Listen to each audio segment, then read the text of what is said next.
ఆరోగ్యానికి అడ్రస్ మారింది. Out fit ధరిస్తున్నారా మరి? పూర్తి వివరాలకు చదవండి రేపటి సాక్షి దినపత్రిక. కర్నూలులో ఈసారి వినాయక నిమజ్జనాలు గ్రాండ్ గా నిర్వహించేందుకు ఉత్సవ కమిటీ ముమ్మరంగా ఏర్పాట్లు చేస్తుంది.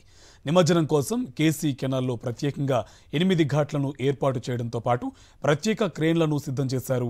నిమజ్జనంలో భాగంగా మొదటగా కర్నూలు నగరంలోని రాంబోట్ల దేవాలయంలో ఏర్పాటు చేసిన వినాయకుడి శోభయాత్ర కొనసాగనుంది. కర్నూలు నగరంలో ఈసారి దాదాపు 2000 వినాయక విగ్రహాల నిమజ్జనం కొనసాగనుంది.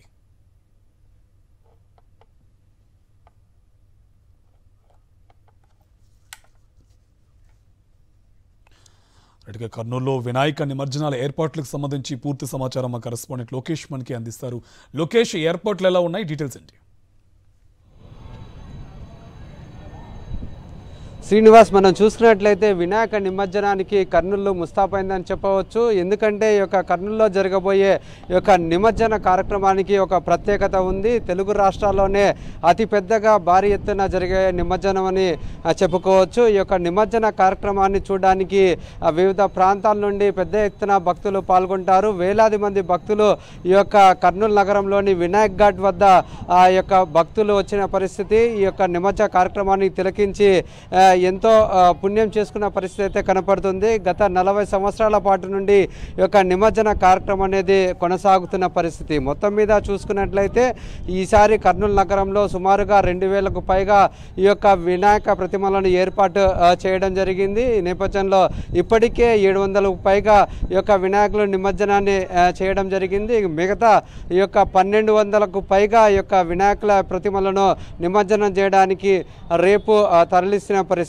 మొదటగా ఈ యొక్క ఏదైతే ఈ యొక్క నిమజ్జన కార్యక్రమానికి తరలి వస్తున్న గణ నాయకులు ఎవరైతే ఉన్నారో అది ఉదయం 9 గంటల ప్రాంతంలో ప్రారంభమవుతున్న పరిస్థితి అయితే కనపడుతుంది. ఎందుకంటే ఎప్పుడు ప్రతి ఏడాది ఏ విధంగా అయితే ఏ యొక్క నియమం ప్రకారంగా చేస్తారో అదే తరహాలో రాంబట్ల దేవాలయం సంబంధించిన వారు ప్రతిష్ఠించిన యొక్క విగ్రహాన్ని మొదటగా ఈ యొక్క యాత్రగా బయలుదేరుతుంది. ఆ తర్వాతనే మిగతా వినాయకులు కూడా కదిలే పరిస్థితి. అదే రాంబట్ల దేవాలయం సంబంధించిన విగ్రహమే మొదటగా ప్రత్యేక పూజలు చేసిన తర్వాత రేపు మధ్యాహ్నం 3 గంటల ప్రాంతంలో ఈ యొక్క నిమజ్జనం అనేది ప్రారంభమవుతున్న పరిస్థితి. ఎక్కువగా విగ్రహాలు ఉన్నాయి కాబట్టి మరుసటి రోజు దాకా ఈ యొక్క నిమజ్జన కార్యక్రమం అనేది జరిగే అవకాశం అయితే కనబడుతుంది. మనం చాలామంది ఈ యొక్క నిమజ్జన కార్యక్రమాన్ని పాల్గొనేందుకు ఇక్కడికి తరలి వచ్చే పరిస్థితి. ఎటువంటి ఏర్పాట్లు కనపడుతున్నాయో అనేది ఇక్కడ కమిటీ సభ్యులు ఉన్నారు, వారితో మాట్లాడదాం. చెప్పండి, ఏ విధంగా జరగబోతుంది అంటారు? ముందుగా సాక్షి టీవీ ప్రేక్షకులందరికీ గణేష్ ఉత్సవ శుభాకాంక్షలు తెలియజేసుకుంటున్నాం. ఏదైతే 44 సంవత్సరాలుగా నిర్విఘ్నంగా కొనసాగుతున్న ఈ ఉత్సవాలకు మా వంతు కృషి మాత్రమే చేస్తున్నాం. ఆ దేవుడి ఆశీస్సులు మెండుగా ఉన్నాయని చెప్పి ఈ సందర్భంగా మీకు తెలియజేసుకుంటున్నాం. గత సంవత్సరం ఒక చుక్క లేని సమయంలో కూడా ఆ దేవుడి ఆశీస్సుల వలన ఉధృతంగా ముందు రోజు మాత్రమే వర్షం కురిచేసి ముందు రోజుకే నిండిపోయేసేసి మాకంతా ఎటువంటి ఆటంకం జరగకుండా ఈ ఉత్సవాలు జరిగాయి. కాబట్టి మా వంతు కృషి మాత్రమే ఉంది. ఆ దేవుడి ఆశీస్సులు మెండుగా ఉన్నాయని చెప్పి ఈ సందర్భంగా మరొకసారి మీకు తెలియజేసుకున్నాం. ఈ 44 సంవత్సరాలుగా జరుగుతున్న ఈ కృషిలో భాగంగా మా వంతు కార్యక్రమంగా 500 మంది కార్యకర్తలు గణేష్ ఉత్సవ సమితి కేంద్ర సమితి నుంచి గత 10-15 రోజుల ముందు నుంచి ఈ కార్యక్రమాన్ని నిలుపుకొని జరుపుతుంది. అదే భాగంగా 29 శాఖల నుంచి కూడా ప్రభుత్వ రంగ సంస్థల నుంచి కూడా అహర్నిశలు కృషి చేయడం జరుగుతూ ఉంది. అంతేకాకుండా ప్రతి ఒక్క కార్యకర్త తన వంతు కర్తవ్యంగా 24 గంటలు నిద్ర ఆహారం లేకుండా ఈ కార్యక్రమం పాల్గొంటున్నారు.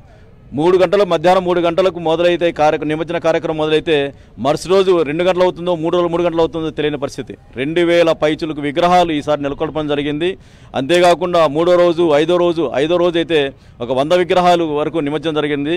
ఇంకా దాదాపు 2200 పైచులకు విగ్రహాలు మాత్రం ఇంకా నిమజ్జనాన్ని నోచుకోవాల్సిన అవసరం అయితే ఉంది. ఈసారి భారీ ఎత్తున విగ్రహాలు నిమజ్జనానికి వచ్చే అవకాశం ఉంటుంది.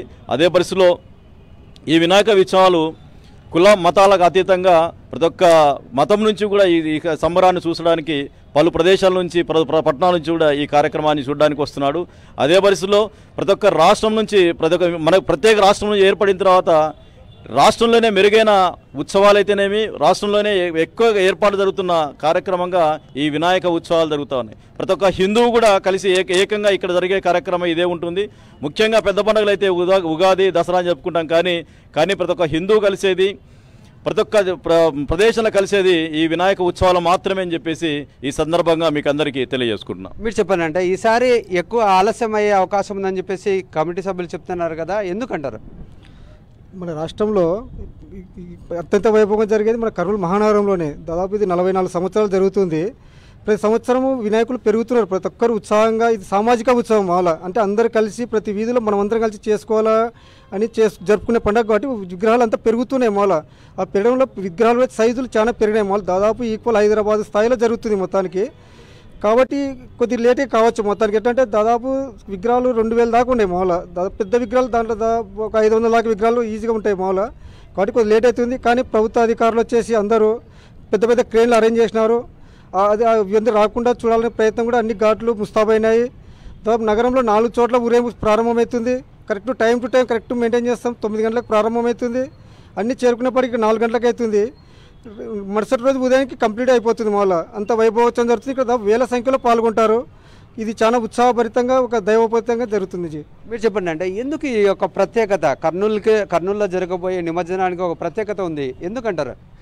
అనాదిగా వస్తున్నటువంటి ఈ గణేష్ ఉత్సవాలు కర్నూలు నగరంలో అప్పుడు పెద్దలు ప్రారంభించినటువంటి 44 సంవత్సరాల కిందట పెద్దలు దూరదృష్టితోని, దూరపు ఆలోచనతోని ఇక్కడ ప్రారంభించినటువంటి వినాయక నిమజ్జనం అంచెలంచెలుగా పెరుగుతూ ఇవాళ ఈ స్థాయికి వచ్చింది. ఇంకో ప్రత్యేకత ఏమంటే కనుక కర్నూలు మహానగరంలో హిందూ ముస్లింలు కలిసి ఈ ఉత్సవాన్ని జరుపుకోవడం ఇక్కడ ఒక ప్రత్యేకత. అదేవిధంగా ఏ రకంగా అయితే కనుక 4 దిక్కుల నుంచి ఊరేగింపు స్టార్ట్ అవుతుందో ప్రతి దగ్గర కూడా ముస్లింలు హిందువులకు తేనీరు ఇవ్వడం కానీ, వాళ్ళతో కలిసి ఉత్సవంలో పాల్గొనడం కానీ ఇవన్నీ కూడా ఎక్కడ కనపడదు ఇటువంటి వాతావరణం. ఒక కర్నూలు నగరంలోనే హిందూ ముస్లిం ఏకంగా ఇక్కడ ఈ ఉత్సవాన్ని జరుపుకోవడంలో ఇది ఒక పెద్ద ప్రత్యేకత అని కూడా మనం చెప్పుకోవచ్చును. ఇది మనం చూసుకున్నట్లయితే శ్రీనివాస్, ఈ యొక్క కర్నూలులో జరగబోయే నిమజ్జనానికి ఒక ప్రత్యేకత ఉంది.